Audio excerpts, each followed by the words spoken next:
Acheter en ligne, c'est bien, épargner en même temps, c'est mieux. Mais comment est-ce possible? C'est Jean-Yves Bernard qui a eu cette idée en s'inspirant d'un modèle américain. On s'est dit on peut l'adapter à la France, en positionnant plus sur la solidarité familiale et toutes des choses qui sont très ancrées chez nous. Et voilà un petit peu comment l'idée est née. Le principe est simple comme un clic. À chaque achat en ligne, chez l'un des 1200 partenaires, une partie du montant, 6% en moyenne, est reversée sur un livret d'épargne pour enfants. Il suffit de s'inscrire et de faire son shopping à partir du site ou directement chez les partenaires grâce à un bouton d'achat. Nous sommes un apporteur d'affaires pour les commerçants en ligne dont nous reverse une commission et c'est cette commission que nous épargnons pour les enfants. Et nous sommes aussi apporteurs d'affaires pour les banques chez qui nos membres ouvrent des livrets d'épargne pour leurs enfants. Et donc ce sont les banques qui nous rémunèrent. Donc les gens s'inscrivent gratuitement, n'ont aucun engagement, ils l'utilisent quand ils veulent, ils peuvent s'en aller quand ils veulent. Janan s'est inscrite récemment pour démarrer l'épargne de son fils Naël, 2 ans. J'ai fait un achat pour cet hiver. J'ai pris par exemple cette veste polaire avec 2 pantalons.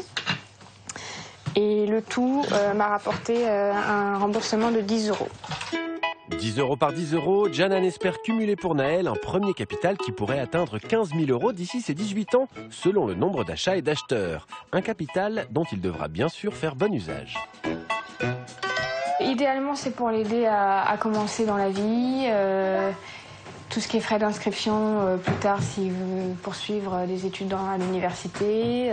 Pourquoi pas aussi l'aider, tout ce qui est caution pour appartement, premier loyer. Et puis si vraiment le montant est important, l'aider pour son mariage, voilà. Si l'intérêt est évident pour les familles, il l'est aussi pour les partenaires du site qui y voient l'occasion de fidéliser des consommateurs tout en valorisant l'initiative. C'est le cas par exemple de cette grande enseigne culturelle. Aujourd'hui, ce partenariat est intéressant pour nous à plusieurs titres, mais en particulier par son positionnement, le côté solidaire autour de la famille, de l'enfant.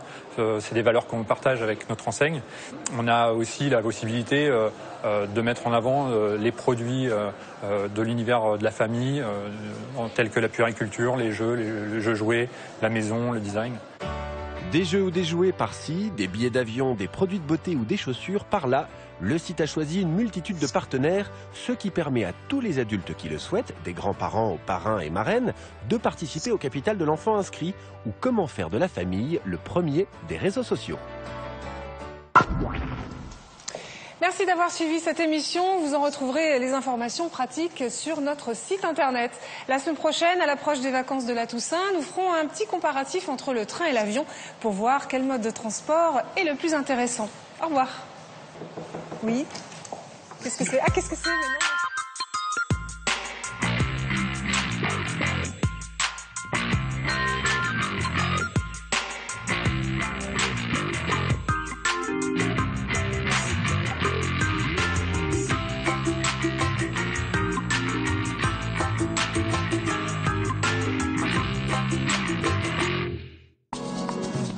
S'informer et discuter pour mieux consommer, c'est aussi notre affaire sur France5.fr.